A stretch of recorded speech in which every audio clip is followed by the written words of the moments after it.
అరే చింటూ, ఓం శాంతి. ఈరోజు బాబా ఏం చెప్తున్నారంటే, పిల్లలైన మనల్ని సుఖశాంతుల ప్రపంచానికి తీసుకువెళ్లేందుకు బాబా వచ్చారు.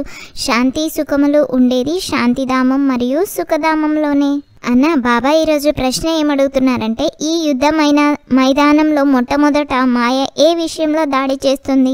నిశ్చయముపై దాడి చేస్తుంది. నడుస్తూ నడుస్తూ నిశ్చయాన్ని క్షీణింపచేస్తుంది. అందువలన ఓడిపోతారు. అందరి దుఃఖమును హరించి సుఖమును ఇచ్చువారే మనకు శ్రీమతమును ఇస్తున్నారు. ఆది మధ్యాంతాల జ్ఞానమును వినిపిస్తున్నారు అని పక్కా నిశ్చయం ఉంటే ఎప్పుడు మాయతో ఓడిపోము.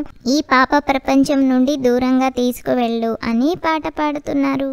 అరే చింటూ, తండ్రిని మనము ఓ పతిత పావన రండి సుఖశాంతులు ఉన్న చోటుకు తీసుకువెళ్ళమని స్మృతి చేస్తాము. శాంతిధామము సుఖధామాల్లో మాత్రమే విశ్రాంతి ఉంటుంది. దుఃఖధామంలో విశ్రాంతి ఎలా ఉంటుంది? విశ్రాంతి లేనందున డ్రామానుసారము తండ్రి వస్తారు. దీనిని దుఃఖధామము అని అంటారు. ఇక్కడ దుఃఖమే దుఃఖము ఉంటుంది. దుఃఖ పర్వతాలు విరిగి పడనున్నాయి. భలే ఎంత ధనవంతులైనా ఎవరైనా ఏదో ఒక దుఃఖము తప్పకుండా ఉంటుంది.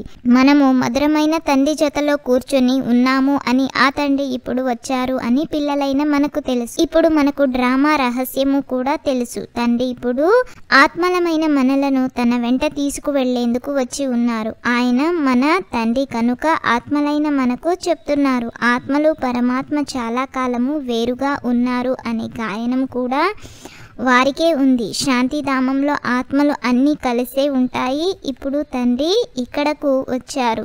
ఇంకా అక్కడ మిగిలి ఉన్న కొన్ని ఆత్మలు కూడా క్రిందకు వస్తూ ఉంటాయి. ఇక్కడ తండ్రి మనకు ఎన్నో విషయాలు అర్థం చేయిస్తారు. ఇంటికి వెళ్తూనే మీరు మర్చిపోతారు. వాస్తవానికి చాలా సులభమైన విషయము.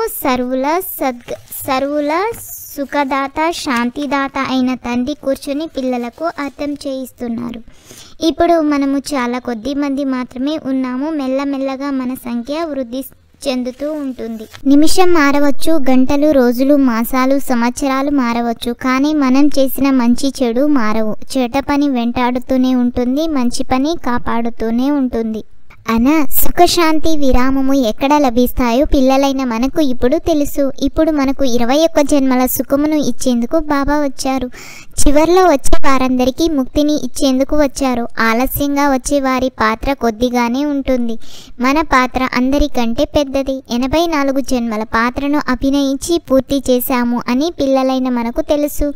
ఇప్పుడు చక్రము పూర్తి అవుతుంది. పాత వృక్షము అంతా సమాప్తమవుతుంది. ఇప్పుడు మీ గుప్త ప్రభుత్వం దైవీ వృక్షము యొక్క నాటు వేస్తూ ఉంది. వారు అడవి మొక్కలను నాటుతూ ఉంటారు.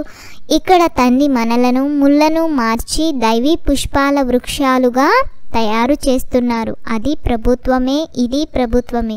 కానీ ఇది గుప్తము. ఆ ప్రభుత్వం ఏం చేస్తుంది, ఈ ప్రభుత్వం ఏం చేస్తుంది, తేడా ఎంత ఉందో గమనించండి. వారికి కొంచెం కూడా అర్థం కాదు. వృక్షాల మొక్కలు నాటుతూ ఉంటారు. అడవి వృక్షాలు అనేక ప్రకారాలు ఉంటాయి. ఒక్కొక్కరు ఒక్కొక్క రకము నాటు వేస్తారు. ఇప్పుడు పిల్లలైన మిమ్మల్ని మళ్ళీ దేవతలుగా చేస్తున్నారు. మీరు సతోప్రధాన దేవతలుగా ఉండేవారు 84 జన్మల చక్రమును చుట్టుకొని తమో ప్రధానంగా అయ్యారు. అరే చింటూ, తండ్రి చెప్తున్నారు, నన్ను ఒకరిని స్మృతి చేయండి. ఇతర ఆసురీ గుణాలను వదలండి. ప్రతిరోజు రాత్రిపూట మీ లెక్కాచారాన్ని చూసుకోండి. ఇది మీ వ్యాపారము. ఈ వ్యాపారాన్ని ఎవరో అరుదుగా చేస్తారు. 1 సెకండ్లో నిరుపేదలను కిరీటదారులుగా చేస్తారు. ఇది ఇంద్రజాలం కదా.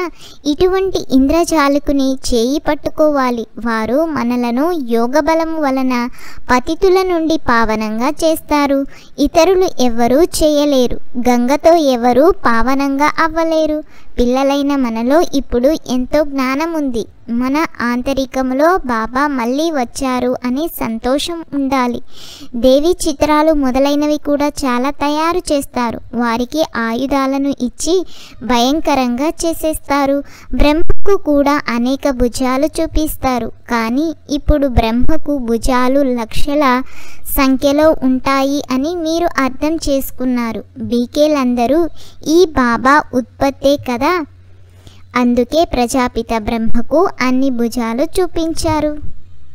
బాబా ఈరోజు హోంవర్క్ ఏమి ఇచ్చారంటే నిర్మోహులుగా అయ్యి తండ్రిని స్మృతి చేయాలి. కుటుంబ పరివారంలో ఉంటూ విశ్వానికి యజమానులుగా అయ్యేందుకు శ్రమ చేయాలి. అవగుణాలను వదులుతూ ఉండాలి.